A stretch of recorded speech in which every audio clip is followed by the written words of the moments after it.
So ఈ సినిమాని ఇంత డిఫరెంట్ కాన్సెప్ట్తో కంప్లీట్ నెక్స్ట్ లెవెల్ ఎంటర్టైన్మెంట్గా తీసుకొస్తున్నటువంటి డైరెక్టర్ రామ్ నారాయణ్ గారిని వేదిక మీదకి రావాల్సిందిగా రిక్వెస్ట్ చేస్తున్నాము. నాకు తెలిసి ఈ సినిమాలో ఆయన చూపించినటువంటి కళల్లో చాలా కళలు ఆయనలో కూడా ఉన్నాయి. చిరంజీవి గారు చెప్పినట్టుగా ఈ ఛాలెంజ్ని మీరు యాక్సెప్ట్ చేస్తున్నారా? గడ్డం మీసం తీసేస్తారా సినిమా రిలీజ్ టైం కల్లా? మా హీరోతో పోలిస్తే మేము ఏం చేయలేదు. ఆయన చాలా కష్టపడ్డారు, మేము తీసిన తప్పు లేదు. చాలా తెలివిగా దాటేశారు. అందరికీ good evening. Thanks for coming. Sir కొంచెం టెన్షన్గా ఉంది మిమ్మల్ని చూస్తుంటే.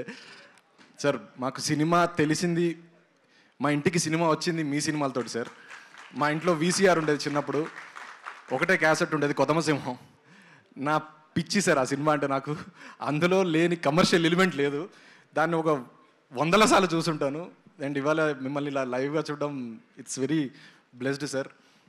మా అమ్మ ఇన్ని రోజులు బాధపడేది, మా కజిన్స్ అందరూ సెటిల్ అయిపోయారు, మీ అబ్బాయి ఏం చేస్తాడా సినిమానా, ఇంకా లేదుగా, ఏం కనపడ్డే సినిమాలో అని చెప్పి అడిగేవాళ్ళు మా అమ్మని పాపం.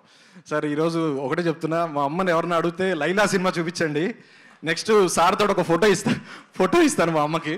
ఇంకా జీవితంలో వాళ్ళందరూ షట్ డౌను, ఇంకా ఎవరు నన్ను సినిమాలో ఏం చేస్తాడో అని నన్ను అడగరు సార్ ఎవరు. Thank you so much. మిమ్మల్ని చూడడమే చాలా ఆనందంగా ఉంది సార్, నాకు ఇంక మాటలు రావట్లేదు. అండ్ అనిల్ సార్, మీ దగ్గర నుంచి చాలా నేర్చుకుంటాను సార్ నేను. కమర్షియాలిటీని ఎంటర్టైన్మెంట్ తోటి బ్యాలెన్స్ చేసే డైరెక్టర్, హ్యాట్స్ ఆఫ్ సార్. నేను మీ సినిమాల నుంచి ఇంకా చాలా నేర్చుకుంటాను. అండ్ మీలాగా తీయాలని కోరుకుంటాను, నేను కూడా మీలాగా సక్సెస్ఫుల్ డైరెక్టర్ అవ్వాలని కోరుకుంటాను. And coming to the Vishwak bro, ఈ చిన్న థ్యాంక్స్ సరిపోదు మన ఇద్దరికి. కథ ఒప్పుకున్నదే నాకు నువ్వు ఇచ్చిన పెద్ద గిఫ్ట్ నా లైఫ్లో. నువ్వు మొన్న ఇంటర్వ్యూలో అన్నావు, తరుణ్ భాస్కర్ నీకు ఎట్లానో నాకు విశ్వకళ నా లైఫ్ లాంగ్ గుర్తుపెట్టుకుంటాను. అండ్ నాలాగా చాలామంది డైరెక్టర్స్కి ఇస్తావు నువ్వు, అది గ్రేటెస్ట్ అచీవ్మెంట్ అనిపిస్తుంది నాకు. ఇలా కొత్త డైరెక్టర్లు ఇలాంటి నీ స్థాయి హీరోలకి చెప్పడమే ఎక్కువ అని నేనే భయపడ్డాను ఫస్ట్ నీ దగ్గర కథ చెప్పేటప్పుడు. బట్ ఇలాంటి డైరెక్టర్స్ని చాలామందిని తీసుకొస్తాను, అలా తీసుకొస్తూ ఉండు. Thank you so much for accepting thing. And entire crew, cast and crew, Abhimanyu sir, Prithvi sir, Kamakshi, Akanksha, and my star of the day my music director Leon రాలేకపోయారు కానీ బ్లాక్ బస్టర్ సాంగ్స్ ఇచ్చాడు. ఈరోజు అందరూ డ్యాన్స్ చేస్తున్నారు, very happy for that. And my DOP Richard Prasad, editor Sagar, art director. నేను first ఎప్పుడైతే old city బ్యాక్డ్రాప్లో ఇలాంటి cinema తీద్దామని అనుకున్నానో, ఆర్ట్ డైరెక్టర్ యాజ్ ఇట్ ఈస్గా నాకు ఓల్డ్ సిటీని చూపించారు బ్రహ్మకళ్ళి గారు. అండ్ మొత్తం ఇది మొదలైంది షైన్ స్క్రీన్స్ సాహు గారి ద్వారా. ఇలాంటి challenging, unique and technically challenging సినిమాని కథ చెప్పినప్పుడు సార్ ఒప్పుకుని నాకు అవకాశం ఇచ్చిన సాహు గారికి కూడా చాలా చాలా చాలా థ్యాంక్స్. అండ్ అర్చన మేడం చాలా థ్యాంక్స్ అండి.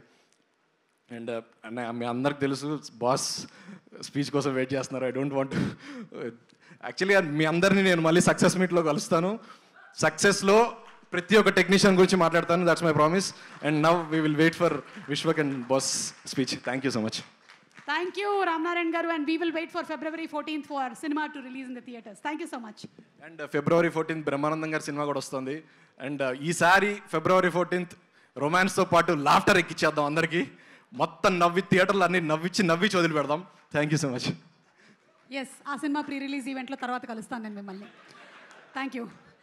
ఓకే, సో ఇప్పుడు ఈ సినిమానే కాదు, మజిలీ లాంటి బ్యూటిఫుల్ ఫిల్మ్, అలాగే కృష్ణార్జున యుద్ధం, భగవత్ కేసరి, అండ్ త్వరలోనే అనిల్ రావిపూడి గారు అండ్ మెగాస్టార్ చిరంజీవి గారి కాంబినేషన్లో రాబోతున్న సినిమాని మనకు అందిస్తున్న ప్రొడ్యూసర్ సాహు గారపాటి గారిని సాధారణంగా వేదిక మీదకి రావాల్సిందిగా రిక్వెస్ట్ చేస్తున్నాము. సాహు గారు.